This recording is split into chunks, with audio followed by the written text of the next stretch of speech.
We thoroughly enjoyed going down to Inter Miami's training facility. Yep.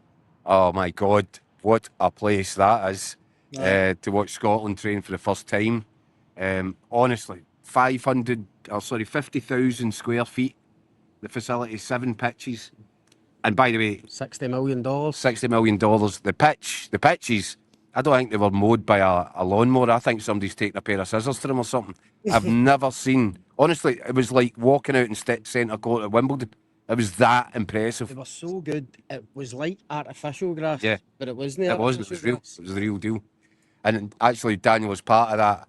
Found out that basically when David Beckham signed Lionel Messi 3 years ago, they had a conversation, and the conversation went around that, well, we've got a really nice facility and all this, but this is Lionel Messi. He's the greatest player who ever kicked a ball.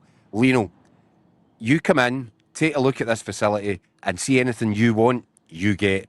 Change whatever you want. So basically, Scotland have trained today, started their preparations for the World Cup at a facility designed by Lionel Messi and bankrolled by David Beckham. Yep. Former captain of England, the current World Cup winning captain, and we're hitching a lift to try and take that trophy out of his wee hands. And look, Scotland have done well to get it. Oh, aye. No, because there would have been other teams vying for it. I mean, we all know there was a scramble, between all of the teams going to the World Cup, and it was to do with seedings and stuff like that in terms of who get first pick, and there was a lot of toing and froing. We know Steve Clarke was over here, what was it, 2 or 3 times looking at different places, but he actually was telling us he went over to Palm Beach because they kind of spotted the facility they wanted there.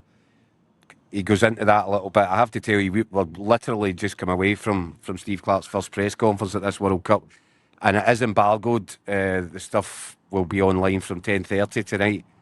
Wow, is there some stuff? See, he spoke really, really well.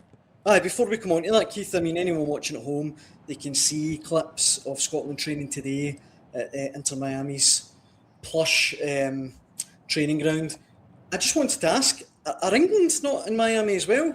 And you mentioned, Scott, that it seems to me amazing for Scotland to get this facility. I think it is. I'm not sure where England are, I'll be honest. England are at Palm Beach. Basically, I don't think I'm giving too much away here. Basically, Steve Clarke's just confirmed that he wanted Palm Beach, but because we're not a pot 1 team, you can put a claim in, but if a pot 1 team comes along, they can kick you out. Basically, England and Portugal came along and kicked us out of that one. And ultimately, we managed to scramble around at the last minute. And I think he's absolutely thrilled with what he's come up with. Look, the key thing, Daniel, is, and we've mentioned this before, these players in the Scotland squad now, they're top level Premier League players or European players. Your Andy Robertsons, McTominays, John McGinns. They expect the very best, elite level training facilities, elite level environment to work in. And so they should. Exactly. Yeah. But I think we've only been here a few days. I say we'd our first look at the training complex today, and obviously they move on to Charlotte FC's training complex next week when the build up to the World Cup really starts. But I know it's early days, but whatever happens at this tournament, Jack, I don't think our top players will leave it, and I don't think they'll be able to say we didn't. No, they can't say it wasn't because they weren't catered for. They have left nothing to chance. I think there's 45 staff members, non-playing staff members, that are part of the SFA's travelling party. It's astonishing the level of detail they've gone into. I think they've got fresh kit to put on 3 times a day. Yep. Breakfast, lunch and dinner.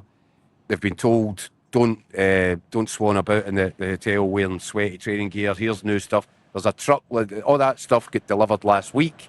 There's a truck left here to go to New York, New Jersey, ahead of the Scotland team going back up there Thursday of this week, so that the stuff's all there for them. They have really, they've gone over and above, and we think back because we were there and we loved Garmisch, didn't we? We did. We had a great bromance in Garmisch, and it was a beautiful, so picturesque. Well, effectively, we're training on an amateur's pitch. the players, the facilities. You've basically gone from 1-star to 7-star in terms of facilities, and I think that was part of, they call it the learnings from that last tournament, is that they clearly thought we need to upgrade in terms of the environment that the players are in. You know, Garmisch was such a small one-horse town, and they've gone, obviously, cities here, bigger hotels. It's going to cost a few quid. It's going to cost a few quid. That's the point. No, going to Germany for a Euros is big enough, right? It's a big operation, big tournament. Going to America for a World Cup takes it up. It takes it 5 notches. It's the Euros on steroids, isn't it? Honestly, I mean, but in terms of the travel, everything that it entails, and Jacko's right. I mean, a lot of the stuff you don't see, a lot of people back home probably don't realise, but the size of the operation, even with the kit, and I know the kit, Scotland's kit man quite well, and what a job he's got in his hands. You think it's just get the Put some jerseys on match day and get the training gear on every day. It is unbelievable that the operation that's taking place here, and that's just with kit. I mean, that's not including sports size, nutrition, all these different kit type of things. So that's what was good about the day. It just gave us a wee glimpse, of what it's all about, what it entails. We get kind of up close with Steve Clarke. We had a wee bit of time watching the training. It was brilliant, and you do just realise how big this is. We've got questions coming in already about Steve Clarke, a lot about Tyler Fletcher. If he addressed that, we'll come to that in just a minute. We'll come to that in a wee second, because plenty of questions about the weather. Rebel says, Keith, you're looking like a beetroot. Is the humidity high? William says, you look like a pint of milk, Scott. Patrick says, Jack and Vic on tour in Miami. I love coming on here and getting abused every night. Patrick says, Jack and Vic on tour in Miami. There's definitely a series here. And a couple of people Jacko and Vic.